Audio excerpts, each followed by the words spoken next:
We need some little music. There is music actually. I've just pressed live, but while I'm going live and people are working out we're live, let me find the background music options. Yeah, I'll tell you what we've got. Here's what we've got, Jess. We've got acoustic cinematic. It's been a long day. I've been to a massage parlour like that. This is a bit of Ben rock. See what it's giving us. More hip hop for me. I got dance pop. That's all I've got to play with on the hot pop. That's a Matt Barrel, I think. That's got to be Matt Barrel. He's a bit of Taylor Swift, isn't he? Yeah. There we go. That's enough music chat. So we're live. We're live Thursday, the 9th of March. Thursday, it's actually quite scary to say that we're in March, because January, February still feels like early part of the year, but March we're right into 2023 now, aren't we? So mad 1 quarter done. Yeah. That is crazy. So tonight I am joined with Ben, who is obviously to my right, which I won't try and do because I always get it the wrong way around. He's one of those ways. He's got the fancy headphones on. He's going to give us some DJ beats later on. So that's the after party. Stick around for that. Just comment if you want to be involved. Talking of Mr. After Party himself, otherwise known as the After Party, Neil from Dan and Neil Estate Agents. We've got little Alan the avocado behind you as well, Neil, by the looks of it. Representing, and the gangster one too. Nice. I like the gangster one. What's his name? Not Alan. Alberto. Just not Alan. Alfie. Maybe Alfie. Something like that. After's Alfie. Yeah, it depends which sort of gangster he is, whether he's London or not. Yeah.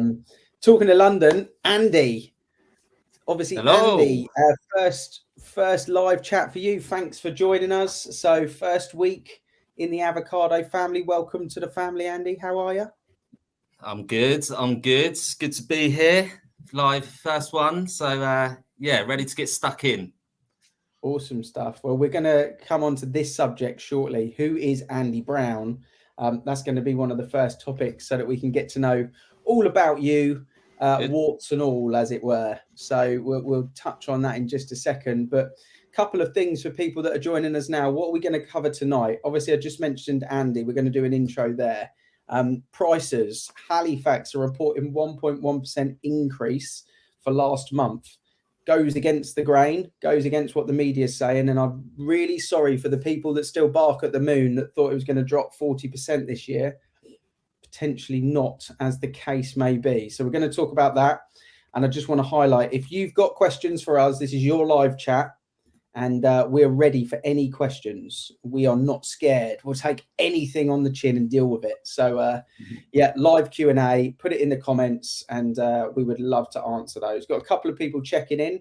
So if you're one of them, please drop us a like, pop a comment in, say hello. We've got Chris joining us. We've got Andy watching on, we've got Steve watching on LinkedIn saying, welcome, Andy. Nice, Steve. And we've got Chris. He's highlighting that there's a lot of avocado Andes here. There we go. Isn't it? Ben, you good though? Very well, thank you, Ian. How are you? Good, yeah. How has Swindon taken to the launch? Yeah, really well. It's been nice to spread some positivity in the town. Done a lot of advice videos and helping local businesses, getting amongst the community and helping people out, which has been really fun. So that's what we've mainly been doing. I had a couple of instructions come on. They've also gone down really, really well. So yeah, it's a new way of marketing. Swindon are loving it. Yeah, it's not really many agents doing videos to the standard that you've been doing them, you and your business partner, Thomas. So I'm sure people are starting to love that. Yeah, we've had a lot of good feedback on those, actually. I think, like you say, no one's really doing them at all. So they've gone down really, really well. And they're just a great way to sell a home. Yeah, nice. Like it. And how is one half of Dan and Neil? Yeah, he's decent, mate. He's decent. He's been a bit under the weather, hence the little sort of nasal chat, but hoping it's all good. But yeah, good. Busy as always. As always, Shinfield Meadows, my core, my patch. Changed 2 more boards yesterday. So yeah, nice and busy. Even in the snow, changing boards. That's how we roll. I bumped into 2 ladies that were out on a walk earlier that know me, and they said, "We saw you changing boards in the snow. Fair play." So yeah. Nice. Nice, busy. getting Yeah, about. love that. No photos in the snow, though, people. You know, I saw some agents out and about taking photos in the snow. Just wait a day. Just relax, guys and girls. Only Just lasts a relax. couple of hours. Yeah, just, Well, it just was relax.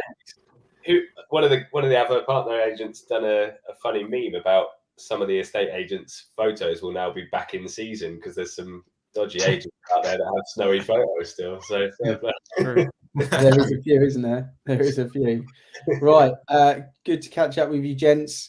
Andy, so let's first of all, let's catch up on what is your role going to be at Avocado Property for the public. So talking to the public, if someone's looking to what and why should they contact yourself from an avocado perspective for the public out there? So I have come in as lettings director to Avocado Property. So my role is going to be everything lettings. So any advice, anything at all to do with lettings, any updates, I'm your man. So what I've done previously in my career, just to sort of give you a bit of background, and then hopefully you'll see why I'm sort of best placed to give you advice, is that I've worked for a couple of well-known large estate agency, one based in London, and then the other one based sort of in the Wokingham area, that cover a large part of the UK and Wales. So originally, when I started my career in a estate agency, I started off as a sales negotiator. So I did that for about a year. Then I decided to sort of make the jump into lettings. The reason why I did that is because lettings has got weird and wonderful legislation and a lot of it. So there was a lot of love legislation. That is the thing. That's a good way to put it. You've sold that to me then. Love legislation.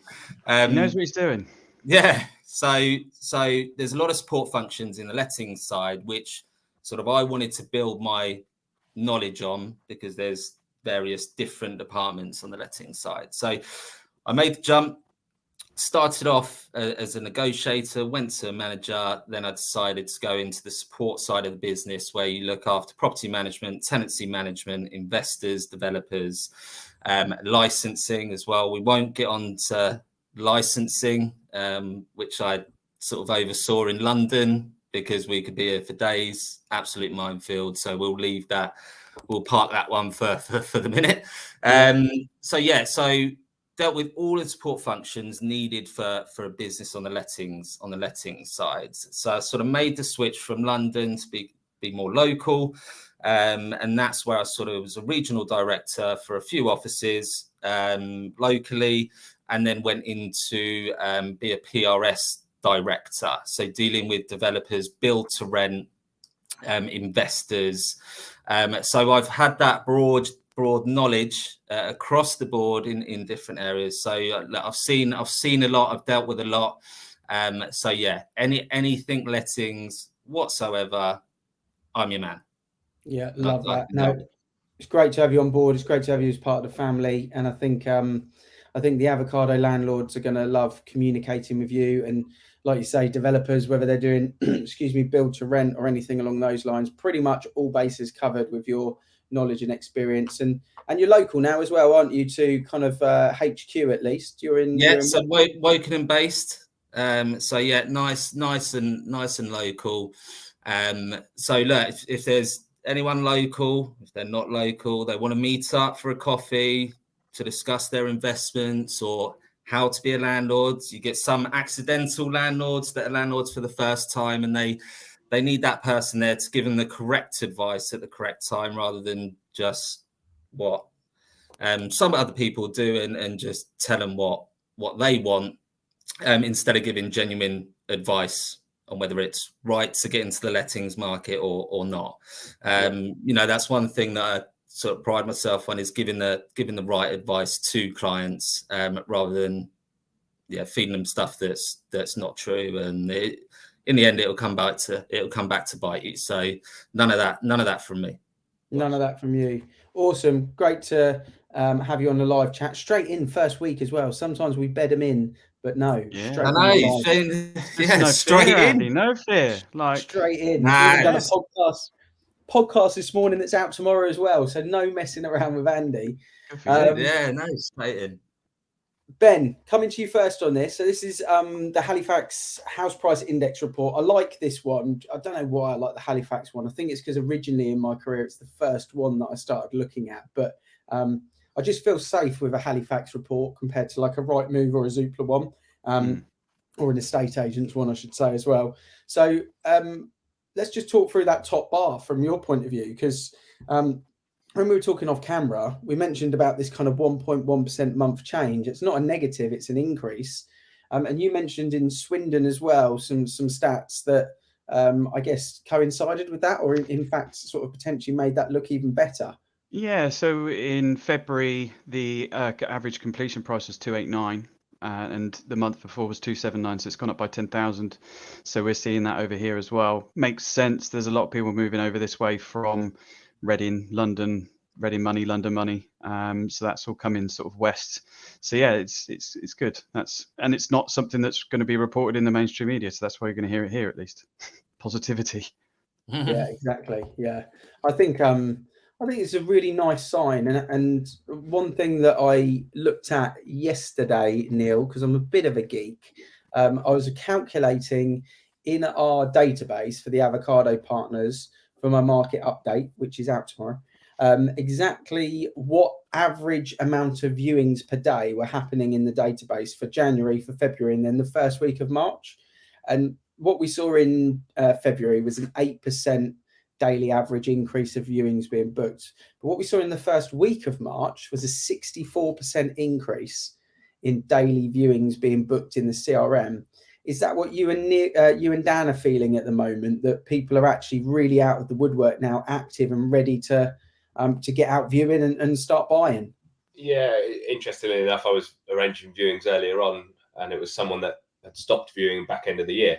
They were registered with us and just put things on hold. So I think she, like a lot of people, were just sort of letting the dust settle coming into January, February, and then back out on the hunt, so to speak. And I think from seeing stuff like that, yes, the media put out the negative side of things, but you'll still see some of this positivity kicking around. I think that kind of gives buyers a bit of confidence to get back out looking again. Obviously, the open houses and things like that we tend to heavily push, they're becoming busier, which is nice. I know Dan was doing an open house. What day were we? Thursday. Dan was doing an open house yesterday, for example. So midweek open houses are now a thing again. So yeah, it's definitely out there. I think if it's like anything, we always say the same. If it's marketed correctly, it's pitched correctly, and it's done in the right way, you'll be fine and you'll get the activity. But yeah, there's definitely some more activity. People are having a bit more confidence and not questioning.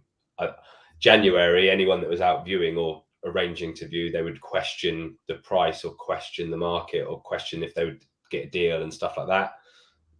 There's not as much of that happening, in my opinion, which is good. Yeah, brilliant stuff. It's a lot more Stuart's solid. come in. Yeah. Stuart's come in with a question here. It's a big question, so big that it's actually Doesn't covered fit. half of Andy's face. So go like a meerkat, Andy, for a little bit.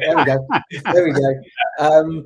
So evening, gents, and welcome, Andy. Got a question for Neil or Ben. So I guess it's sales related. Bumped into someone today who have viewed a property and offered full asking price, but the agents refusing to put the offer forward to the owner until they sign a contract to sell their own home with them.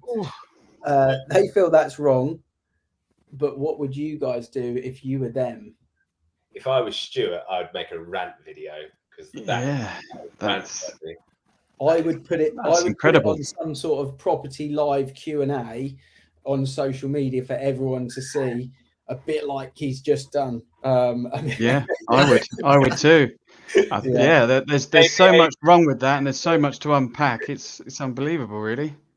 Well, conditional selling is something that Mike Robson talks about a lot, Ben, and it's as blatant as anything there, really, isn't it? It's totally against the law.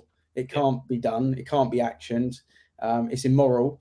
It's conditional selling, and it just shouldn't be a thing, should it? But unfortunately, it won't be the first time that will happen this week up and down the country with estate agents, will it, Ben?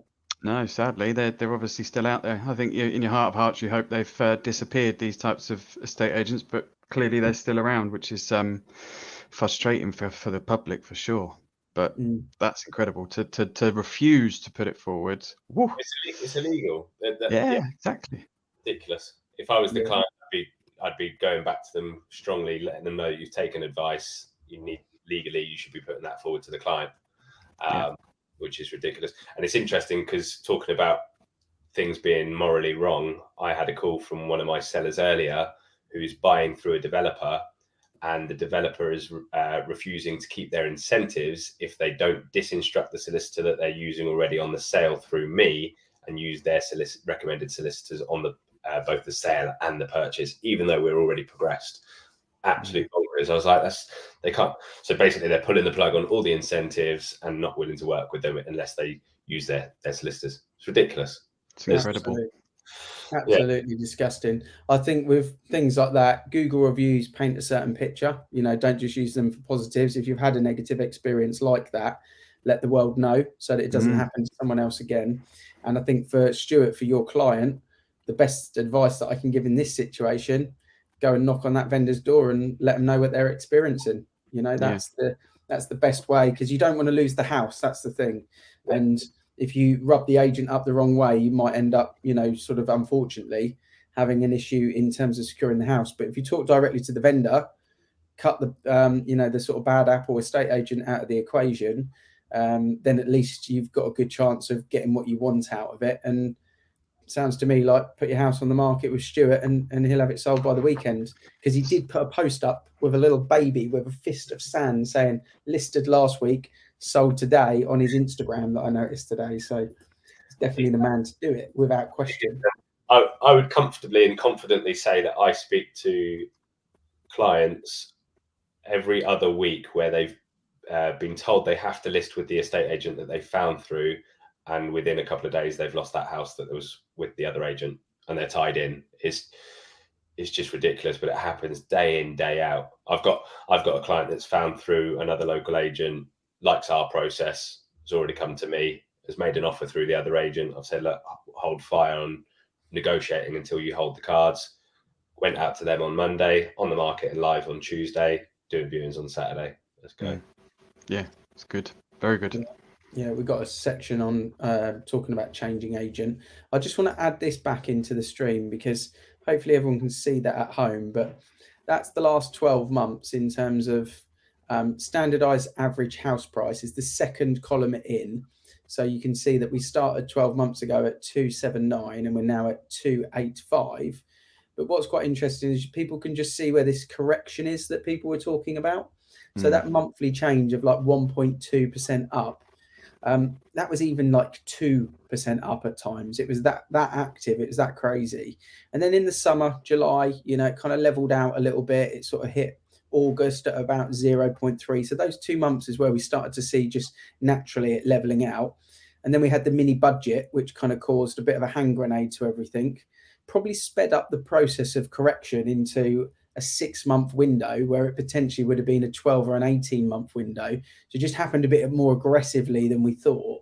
And that's where we sit now. You look at January, 0.2, and we look at the monthly change last month at 1.1. So the quarterly change will stay as a minus for the next couple of months, and then that will level out as well. And, we're kind of back to a normalized market of hopefully interest rates still coming down a little bit. It'd be nice to see the majority of them starting with a 3 rather than a 4. And I'm sure that's the way that we're looking to go. Steve's jumping in because he loves this sort of stuff. Isn't conditional selling against the TPO regulations? The property ombudsman is TPO for the public. There's 2 governing bodies for estate agents. You've got to be a member of one or the other, PRS or TPO. And it's just straight out against the law. So absolutely is against the regulations. But yeah, that's back on Stuart's point. Could we just touch base on reservations? Because we rolled it out a couple of months ago or a couple of weeks ago, probably. And Gazille's the company that we're using. Gazille's a company that have basically normalized for second-hand sales the ability to enter an agreement of reservation with buyer and seller. And it's very much like a let, really, Andy. You know, with a rental, nothing's taken off market or nothing's done until there's a reservation fee and kind of something's agreed from the outset, right? Yeah, exactly. So you keep the property on the market. As soon as the holding deposit has been paid by an individual, then that's when you take it on, because that's a sign of commitment to rent that property, and you can only take one holding deposit for that property. So as soon as it's paid, you remove it off the market, then you go through the referencing process and just whack it back on the market if for whatever reason the deal doesn't go ahead for that one. It's very normal. And then if you were buying a car, Neil, I know you're a big car fan, probably be buying one this. Not at the moment, no. But if you're buying a car, you put down a reservation, don't you? Put down a deposit to enter an agreement to take the car off the forecourt, as it were, digital or otherwise, and very normal. And then, you know, from your point of view in Swindon, Ben, there's new homes galore. And it's very normal. If you got an offer on a new home, you put a reservation down. Yeah, perfectly normal. And I think we've sold enough houses, and a lot of the time you used to get, well, I still get, you know, why isn't the English system much like the Scottish system? And I think, you know, there's the Gazelle part of it is an addition to the English system that just helps everyone, really, I think, personally. Yeah, so we're the local partnered agent with Gazelle, mainly because I think they trust the fact that all the avocado agents are going to explain it correctly in the living room for both clients. It's brilliant for me. It gives security to the buyer and to the seller that they're both committing from day one. And I just think it's mind-blowing that in our country, in this day and age, you could go 5 months, sometimes longer, and a seller or a buyer could pull out on the other party totally free of any financial commitment after 5 months of everyone putting all their blood, sweat, tears and finances and time of their life into that sale with no redemption. And I think that's crazy, really. So if people are interested to know more about that, then please contact your local avocado partner or me or the website, and we can have a chat about it, because I think it's a bit of a game changer personally. So let's just have a little catch up on the lettings market. How is it at the moment, Andy? Is it still bonkers or? Yes, I mean, it's a crazy one at the moment. It's just, you know, we're seeing sort of record rental prices being achieved due to the fact that you've got more demand for rental properties. You know, since interest rates have gone up on the mortgage side of things, people have put their plans on hold. You know, renters that were looking to buy have slowed their plans down and they're staying in rented accommodation. You see more landlords sort of exiting the market now, which has had a shift on supply. And the supply is just not there to meet the demand, which is forcing rental prices sort of up. You've got that competition now with tenants. You're getting into a bidding war. You know, the competition's there. And now what you're starting to see and what's becoming commonplace is that, you know, you won't even get tenants going to view the property. They'll just see it online. They'll offer on it, and it's done and dusted, because they don't want to get into a battle with other people. So yeah, it's crazy time. Rental prices going up. Obviously, the landlords have got to pass their additional interest rate costs on somewhere and look after their investments. That's having another sort of impact on rental prices. But it's strong with what's out there, because rental properties come on the market, they go straight away, like I said, at record rental prices. So if you are a landlord and you're in the current market, great for you, because you're seeing more on your investment. Unfortunately for renters, it's a little bit of a different story and a challenging time for them. I was looking at some stats sort of earlier, and average rents across the UK sort of in the last 12 months are up by around 10.8%, which is quite a big increase on the rental prices. And even if you took London out of the equation on that, they're still sitting around sort of 9%. increase. So yeah, it's just crazy. I mean, if you're a single tenant at the moment, on average now, sort of around 35% of your income goes towards renting. Plus you've got the increased costs of utilities and household goods and all of that sort of stuff. So yeah, for tenants it's a bit tricky, but like I said, landlords, if you're on the market, you've got no issues renting your property out and achieving the rent that you need. So yeah, we just need more supply. So I've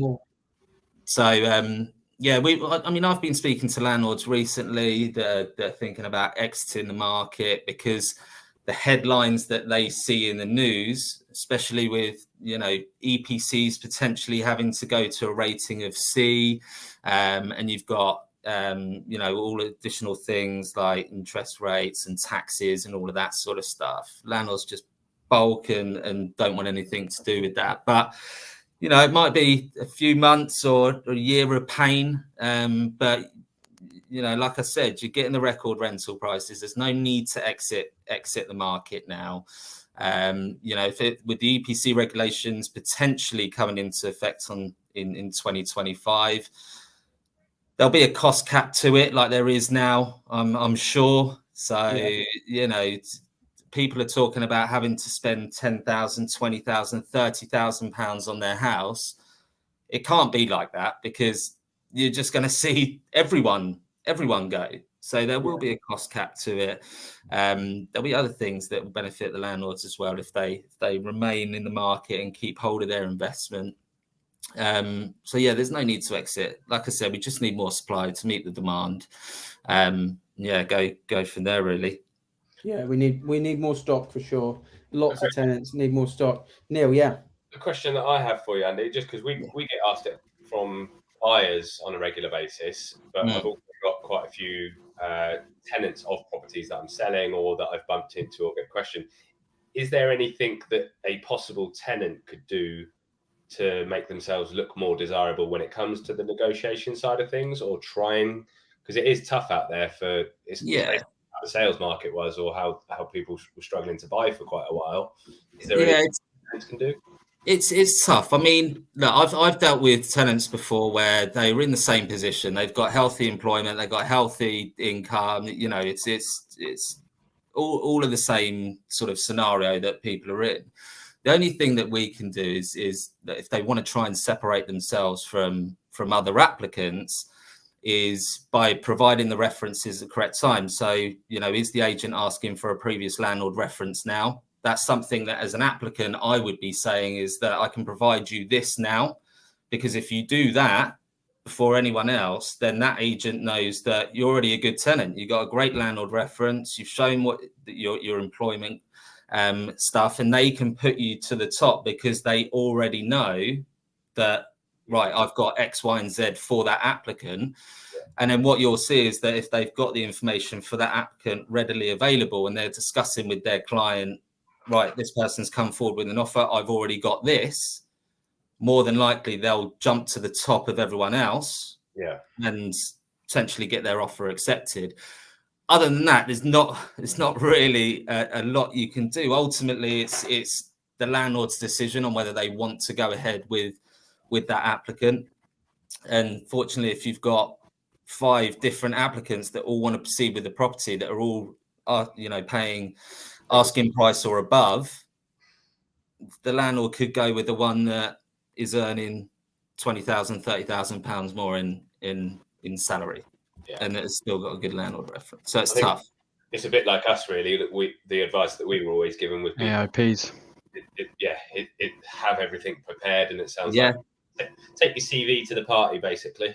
Yeah, exactly. If you bring all that information, so if I was an agent and someone brought me all of the information, I could see that they were keen to go ahead with that property, I would speak to the landlord straight away on that, because I've got the information that I need.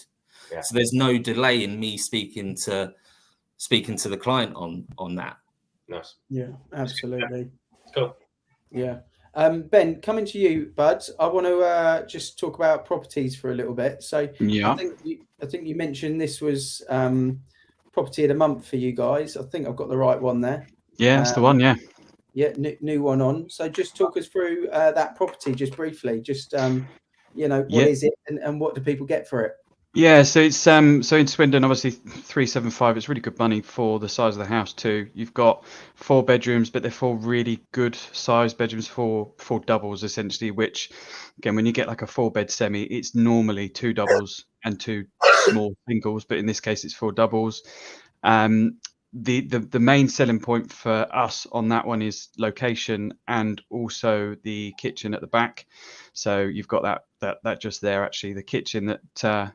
Q's Kitchen Diner that leads out onto the garden, and location-wise, it's close to a really, really good primary school, local shop as well, and you're minutes walk from Cote Water, which is a really, really nice dog walking place that they're just about to build a new park there. So it's ideal, and for 375, you can't go wrong. If you're like myself, I came from Reading to Swindon for a more affordable property. Neil, Penrose Park, Montague Park, how much are you talking for a Skylark down there? It's like one of the Skylarks, basically, 450 something. I was looking at that when I saw you guys post it, and I've just sold a 3-bedroom townhouse, semi-detached, for 500 grand. There you go. Yeah, there you go. So, and we're 40 minutes down the M4. That's just off of Junction 15, so it's the first Swindon junction coming from the east. And it's beautifully presented as well. It's just a walk in, nothing to do. You get garage as well. So a lot bang for your buck. Nice. Yeah, it seems like a good house. Neil, I've got one for you, I think. Neil, as I was typing something in there, it sounded a bit weird, didn't it? Garrett Drive, is that property of the month for you guys? Garrett Drive, yeah, it's the one that I went out to see at the start of the week. They found a property through another agent. So yes, certainly property of the month for us. We've hit the ground running on it. I've already got people booked in from our social campaign before it went online.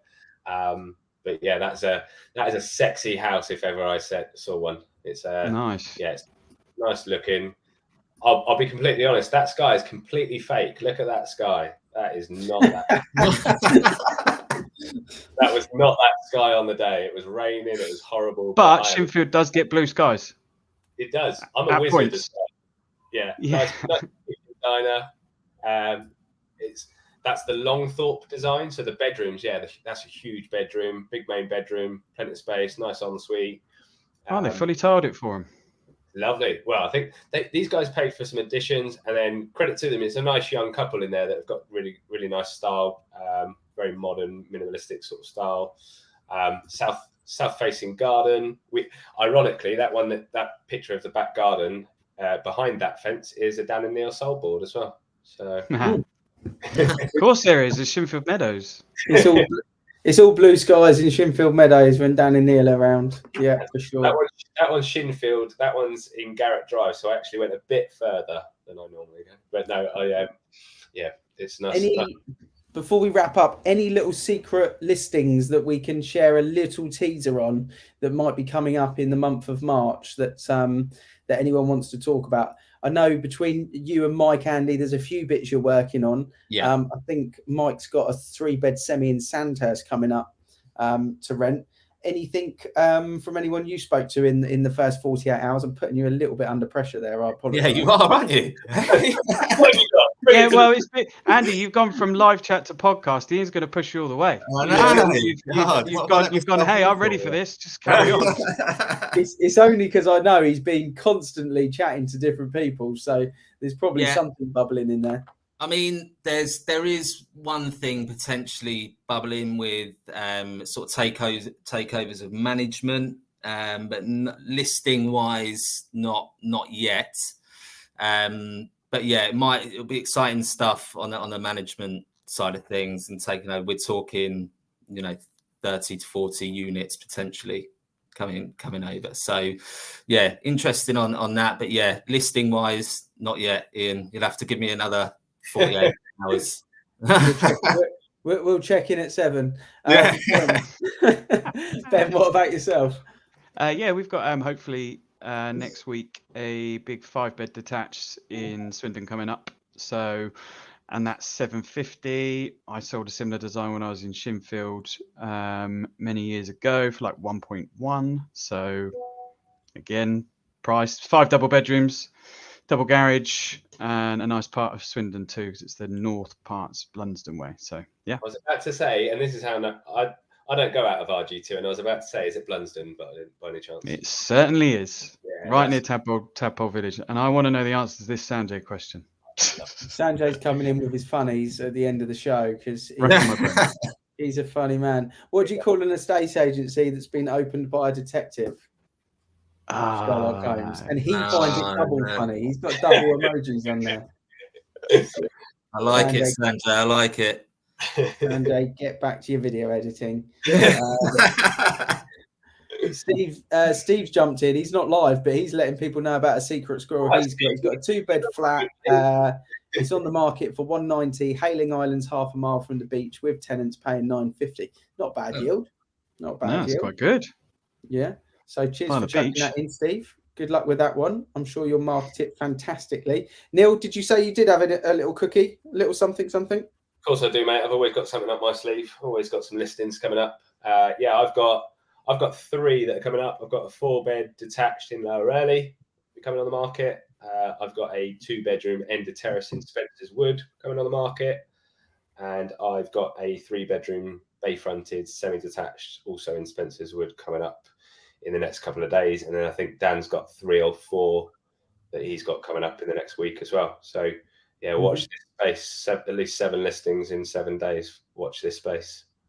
I've got a 3-bed semi hitting the portals probably Saturday morning. If anyone's interested, this is a fixer-upper. It's probate, and it will be sold with no on with chain. Needs a total refurb. There's ability to knock about, extend it, bring the garage into the house, make a big monster downstairs.